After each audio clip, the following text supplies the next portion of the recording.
Hey guys, it's Hayes with CheatSheetPros.com. Today is Sunday, June 5th, and we're going to take a look at some sports betting picks. I did post a screenshot on Twitter, but if you don't have Twitter, I'm also going to do a quick video because I know some of you want to walk through the video and see what I'm looking at on the MLB cheat sheet to make these games jump out. So the first game that we're going to jump out is going to be Toronto over Minnesota. Now you can see Toronto, one thing that jumps out, the first point is they are 18-9 at home versus only 13-12 on the road, so obviously much better. The second thing, I'm looking at this last 10 power rank. We have the number 2 versus number 22 team. So I want to go ahead and take a look and see how they've been doing in recent games. You can see over here that Toronto, they've won 9 of the last 10 games, so they've been on fire. And then Minnesota, not so much. You can see they are roughly... They're 11-9 over the last 20, 4-6 over the last 10, and you can see they've lost 4 of the last 5 games, including getting beat by Detroit in a 5-game series 4 out of 5 games. So they did manage one win against Toronto, so that's not too bad. The next thing I'm going to do is I'm going to come down here and I want to look at the 2 pitchers. So Smeltzer, not a lot of stats on him. He only has 24 innings pitched. People are going to see a 1.5 ERA and be a little scared of him. But this xFIP of 4.49 is just staring me in the face. So that's something where he's been a little bit lucky. His xFIP showing that he's more of an average pitcher. On the screenshot, I did go in and break down some of his recent stats, but I'm not going to waste a lot of time on it because Toronto's red hot.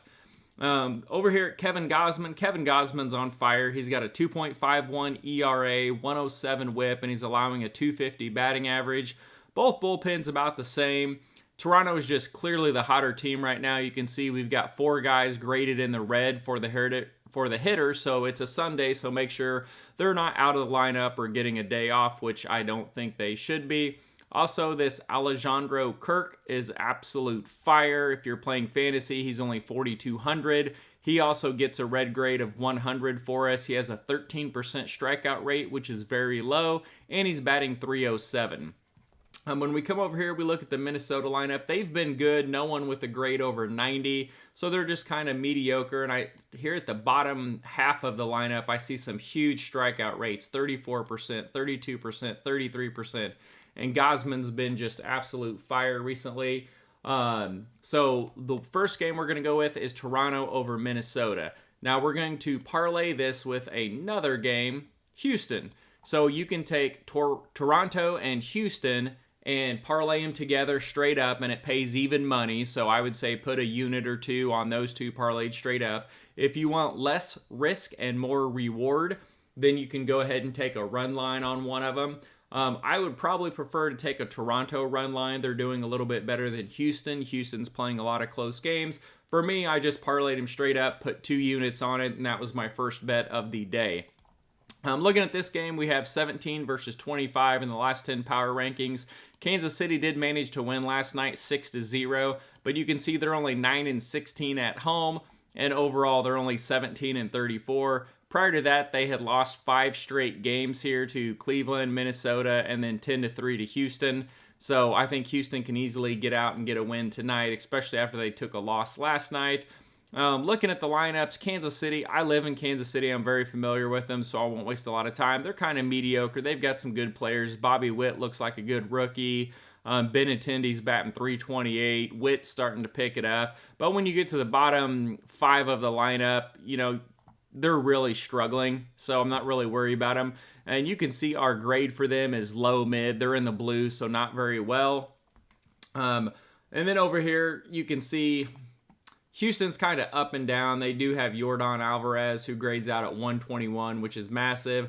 But they're going up against John Heasley, who has not been very well. His last 3 starts, he's allowed 9 earned runs in a combined 16 innings pitched, and he's given up 3 earned runs in 3 straight starts, and that was against Cleveland, Arizona, and Chicago.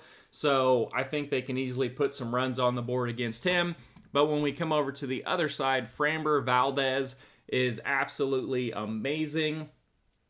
Let's see what he had. Try to see if I put down any stats for him. So just looking at his numbers, I mean, 63 innings pitched already, so we've got a good sample size. And he's got a 2.57 ERA, and that splits out to 1.4 on the road and 4.44 at home. and a good chunk of innings there, so I can say, hey, he is much better on the road than he is at home. And you can see across here, on the road, he has a 1.40 ERA, 0.88 whip, and allowing a 145 batting average, so that's elite. At home, he struggled a little bit. He's got a 4.4 ERA, 1.52, almost double whip, and he's allowing a 306 batting average. But if you combine them, he's still doing pretty good. 2.57 ERA, 1.13 whip, and 2.14 average, and they got a good bullpen behind him. So they should bounce back and get this game tonight. I don't see any issues with that. So Toronto and Houston are the first two games that I like. Some of the other games that I think you should look at for consideration, one is going to be this Cincinnati-Washington game. So I was sitting out on my deck last night, kind of flipping through the pictures, trying to get some ideas of some player props and stuff I wanted to do today. And I noticed Luis Castillo has been on absolute fire recently. So before we get into the pitchers, if you're just looking at the teams, we have number 6 versus number 26 in our last 10 power rankings, and Cincinnati has lost the last 2 games against Washington, so they should be able to bounce back here and get a win. One of the things that did jump out is right here. They're scoring 6 runs per game at home versus only 2.8 on the road, so that's a huge difference in favor of Washington. And then if you go down here, you look at Castillo, he's allowing a low 196 batting average, and that's 194 at home and 197 away. So he doesn't have a split, so to speak. He's just been solid all the way around. Now, the bullpen behind him isn't very good, but it's not very good for either team. But Castillo has a 3.38 ERA and even better xFIP of 291. So I really like that, and allowing a sub-200 batting average should give him an edge here. On the other side, this is basically an attack against Patrick Corbin. Patrick Corbin has been god-awful. Last year, you can see he ended with a 5.82 ERA, so an ERA of almost 6 after 171 innings, and he was giving up a 286 batting average, which is awful for a pitcher. And on the road, through 84 innings, he gave up a 312 batting average. So this year, he's only got 54 innings, but his ERA is even higher at 6.96, 8.17 on the road, and he's allowing a 179 whip, 313 batting average on the year, and on the road, a 1.97 whip. So that means he's giving up a walk and hit of almost 2 batters per inning, which is horrible. And then he's given up a 347 batting average in his 25.1 innings pitched on the road. So I like Cincinnati to bounce back here. I really don't want to go with the money line here. I want to go with the run line and just go ahead and take the -1.5, and you can probably get even money to +110, somewhere around there. Cincinnati had a really good streak here. They won 5 of 6 games. They knocked off the last 2 games against the Cubs. They took 2 of 3 from the Giants. They beat Boston 2-1, then they lost. And then they beat Washington in the first game of the series, and then they lost the last 2. Lost by 3 and lost by 2, but they did put up 13 runs there. So they do have some production. They're putting it up. I would rather just go ahead and ride the run line here and take it for just a 1-unit normal bet. That's one thing that does jump out at me. We have a clear advantage for pitching matchup for Castillo over Corbin. And then let me see if there was... Okay. All right, so that's going to be the next bet that I made. Going down, another one that I think you should consider is St. Louis and Chicago. Wrong Chicago. St. Louis and Chicago. So one of the things that jumped out at me here is this line felt really low. So you can get St. Louis at -125, which is kind of about what the true line is. Or you can take the run line and get +125, so you get a 50-cent difference if you flip it over on them. St. Louis they've been pretty good here. They've won 3, 4, 5. They've won 5 of the last 7 games. They're 2-2 against the Cubs. And the Cubs are, up and down. They had a 3-game losing streak, 3-game winning streak. Then they've lost 2 of the last 3. So they're kind of up and down. So I think both of these teams are pretty decent. It's a good comparison matchup for them. And you can see over here the Cubs have 5 hitters that are grading out red in the hot for us. And then St. Louis, they've got 3. And then the bottom half of the lineup struggling a little bit. They're both putting up 4.7, 5.04 runs per game. So they're kind of right in there. So I don't mind the line at -125 or taking +125 on the run line. So that way you're not risking a lot. Some of the things that jump out at me, we have Justin Steele versus Adam Wainwright. Steele has a 5.40 ERA.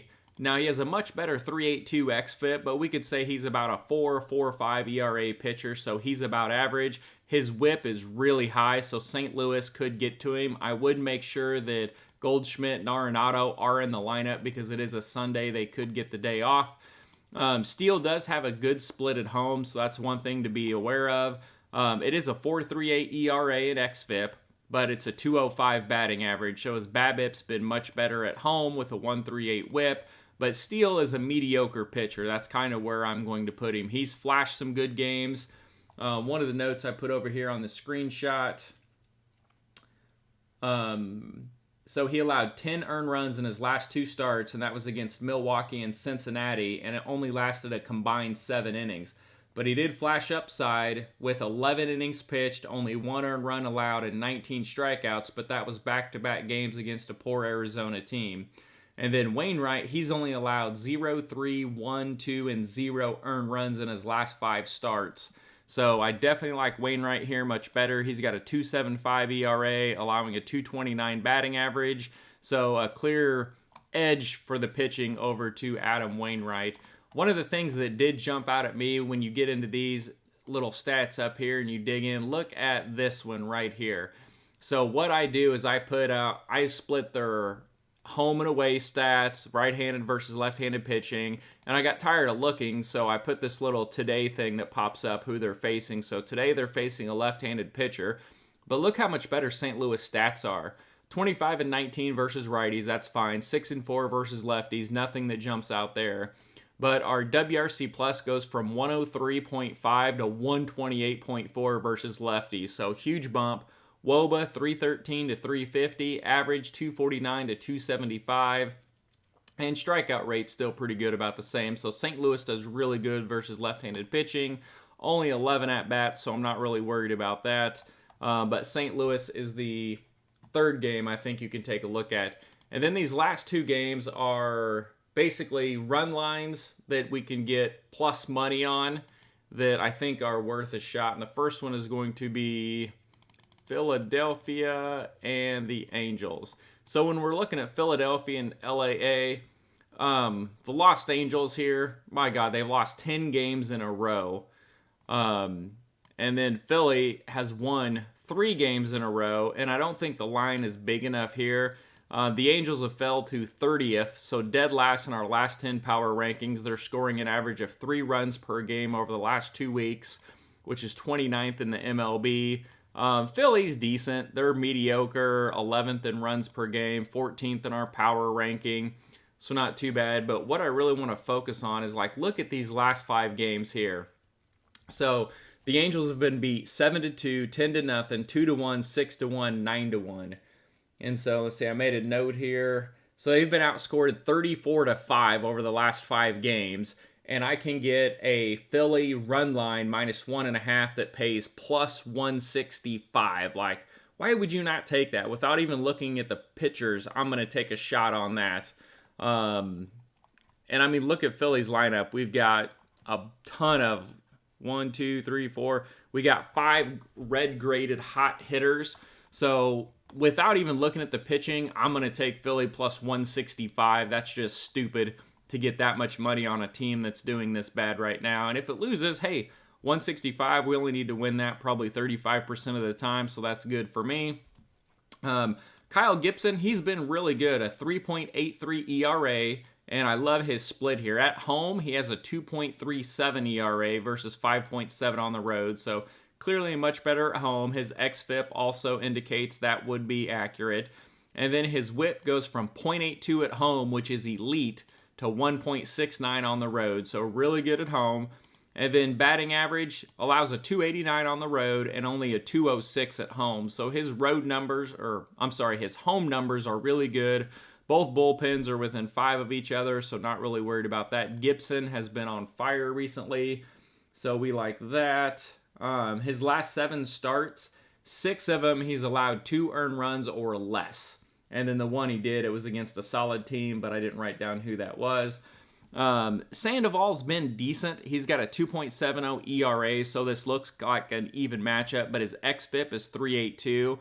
And then you can see his home split is pretty good, but on the road, his 2.2 ERA that we see here, his xFIP jumps to over 5.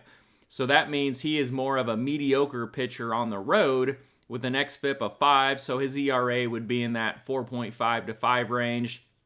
Whip jumps up, batting average allowed 246 still isn't bad, but 208 to 246, it's a clear jump. So I like taking a shot here on this big payday with the run line. I'd just look here, make sure there's no big drop-offs or differences for Philadelphia, which WRC plus versus lefties, it jumps about 13 points, batting average 10 points, so we're okay there. I don't have any issues with that, taking a shot on them.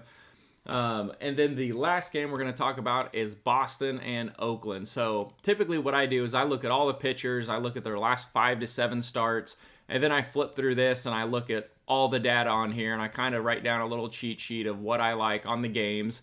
And then I go through and pick out the, best 3 to 5, and those are the ones I kind of post and share. Or if I don't have time to post them on Twitter and Facebook or do a video, I throw them in the chat. So Boston and Oakland. Somehow, you can see here the Vegas projected runs opened up at Oakland 3.8 to Boston 3.7. So that means Oakland's about a 110, 115 favorite. It's came down to about even now, but just making Oakland a favorite to me is a slap in the face. So let's look at their recent games. So they've lost 5 games in a row. Now, Houston and Boston are good teams, so I'll give them a break there. But in the last 2 games against Boston, they've been outscored 15 to 2. So how can you even make Oakland a fave in this spot? They've also lost 8 of the last 9 games, with their only win a 1-run win against Texas. So Oakland is clearly struggling. They're 27th in our last 10 power rankings. They're 28th in runs per game over the last 2 weeks at 3.2. And they only scored 2.6 runs per game at home. They even score 4 runs a game on the road. Boston, they're 4th in our power ranking. They're number 2 in runs per game over the last 2 weeks at 6.1. They're scoring 5.23 runs per game on the road. They rank number 1 in WRC plus. And you're telling me that I can get them at a dog price, which I think when I bet it this morning, it was plus 100. It's now moved to minus 110. So now we could say, hey, it's an even bet. And you can see up here on our new recent sheet where we put our betting lines in, we have Boston minus 138. So we're saying Boston should be minus 135, minus 140, somewhere in that ballpark. But I can get them at even money or minus 110. I'm going to take a shot on it no matter what the pitching matchup looks like. And you can see Boston's won 3 games. Their last 3 games, they've outscored the opponents 22 to 3. So if it flips and you can get a minus 1.5 run line, you could get a good plus shot on those. And you can see the projected lineup here is pretty good. We've got a lot of red graded hitters here, so I like that. They've been hot as far as production. Now, Oakland is running out an ace, Frankie Montas, who's been really good. He's got a 3.2 ERA. He has a great home split, 2.96 ERA, 0.99 whip, 201 average. But when he comes out of the game after his 5 or 6 innings, the bullpen ranks 26th. That's not good. And as hot as Boston is, they could definitely get to Montas early and get him out of the game or get his pitch count up. And then when you come over here, Rich Hill, I don't really like him. He's not that good. He's got a 4.85 ERA, but you can see on the road, he's actually been pretty solid. 2.70 ERA, 1.03 whip, 218 batting average. So I think he's serviceable to get past an Oakland team that ranks 27th, scoring 3 runs a game and 2.6 runs a game at home. I'm definitely going to take the shot here at the plus money. So those are the games that I like today. As far as the betting trends over here, we can take a look at. I'd take a look at anything that's 60 or 40%, and you can find some differences here, which you can see Houston is still a massive underplay at 39 and 14 on the year. But those are the games that I like today. You can see this screenshot here that I posted on Twitter, Facebook, and then Reddit when I have time. We're doing Toronto and Houston moneyline parlay for even money. I got Cincinnati run line with Castillo action for a straight bet. St. Louis, I haven't bet yet, but that's one I'm looking at, either doing a small parlay with it or doing a run line with it. And then Philly run line, I did bet the run line there minus 1.5 because it pays 165, so I think there's a good shot at that hitting. And then Boston as a dog just seems silly. Gonna jump on that. Yesterday we hit 2 of our 3 games. We had Yankees -1.5, that covered. We had Atlanta -1.5, that covered. But we lost the Cleveland -110. They lost by 1. McKenzie got beat on a little bit. Prior to that, we did hit a +700 parlay and a +300 prop card on Prize Picks. So, any members in the Facebook chat, if you did follow the parlay I had posted, I put on there Colorado last night, NHL -1.5 was +180, and they end up squeaking that out. And then we took Atlanta -1.5, that covered. And then I've got the Boston Celtics tonight on the money line, and that parlay pays +1,200.